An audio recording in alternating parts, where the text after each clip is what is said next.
Okay, next. Nick. We'll try to make this quick. Everybody knows Mercy Canyon.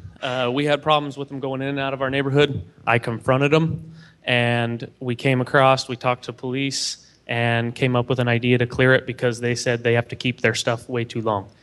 I contacted landowners. We went in and we cleared. The first property, I will tell you, these people are hanging out in these green belts. Our city-owned green belts, let's go ahead and clean them up. I'll tell you right now that these people are hiding in there. I found more cell phones, more small safes, bicycles, 2,300 pounds of bicycles out of one person's camp inside of Mercy Canyon. We've removed 26 tons of garbage off of 3 parcels right now out of that canyon. Sorry, I underestimated his garbage total. Yeah, that was on the first property. So that's, I mean, there's a lot of trash. And tents, their clothes that people are giving them. There was piles of jeans, t-shirts, jackets, all kinds of stuff out there that these people are getting gave to them and they're not using it. They're leaving it behind. Needles, a lot of needles out there.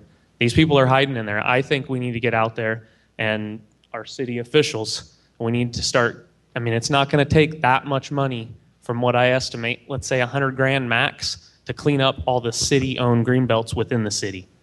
That's not a big thing to stop where they're hiding and clean it up to where it's more beautiful, and more people, when they come along the river, there's not problems with the people that are fishing that came here to visit. I will.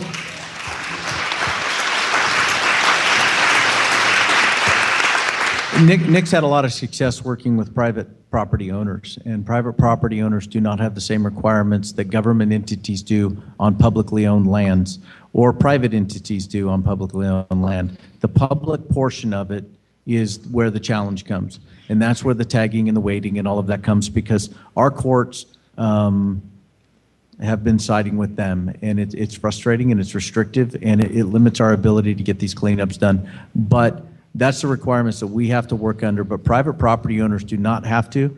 You can go kick them out of the property and clean their stuff up. If resources are available, we will try to come help you do that. Right now, I've explained a lot about resources and our availability. We'll work with you as much as we can, but we've highlighted 3 people here tonight, with Ed and Jason and Nick, that have taken it upon themselves to clean up their communities, to find criminals in their community, and work with the police department to do that. And that's the help that we really need from our citizens, because crime is a community problem and it's a community solution. So, take these guys as an example and stand up in your community and help us take back Reading. And we're going to continue our partnerships both with Ed and Reading Merchants Crime Watch.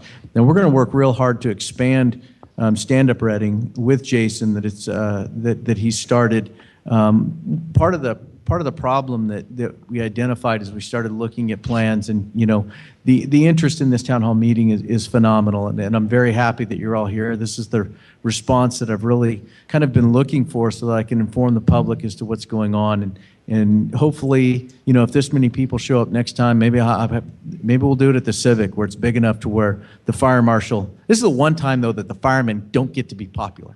I'm kind of getting some enjoyment out of that. But we really need to have these discussions, and we need citizens like these guys and you to help us be able to combat the crime problems in our community. Thank you. What about sign-ups to help him do this?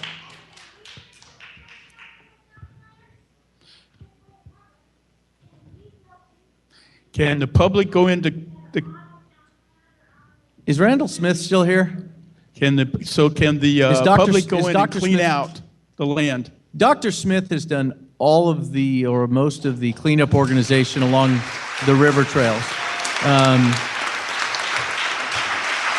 And so that the volunteer process to do that, my honest answer is, I think so, but I want to double check that before I give you a solid answer.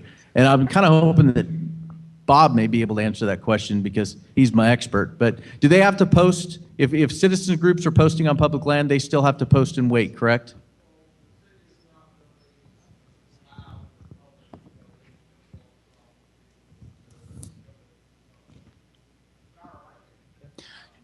His answer is that the city has not allowed the public to go into these areas because of the health problems, self-medication, the syringes, and things like this.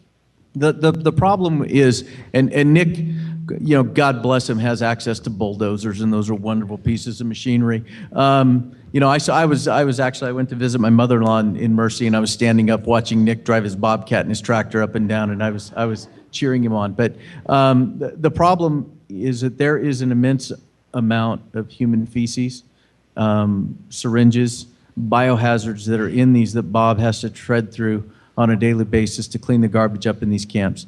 And part of if we get volunteer, and I think, and I'll check, quite frankly, I'll check and I'll talk to the city attorney and the city manager about that. But I think if we organize a volunteer group to go in to clean up that and they encounter those things and somebody gets sick or, you know, then the liability of that becomes, you know, on the city. So I will tell you, and I'll make a note of it now, I will commit to you that I will check, and if we can do it as a volunteer effort, and we can coordinate through Bob, and I'll force Nick to volunteer his time willingly, we'll get that kind of stuff going. And that was one of the portions of the plan that I put together that I submitted to the city manager and the mayor and the council. It was forwarded to the council today. I kind of took a multi-tiered approach to looking at, you know, informing them of the actions that are being taken now by the Reading Police Department, the actions that could be taken if there's no additional funding, and with portion of additional funding and half of the sales tax, so or revenue. And I did it just in base revenue. Here's what I can do with this amount of money.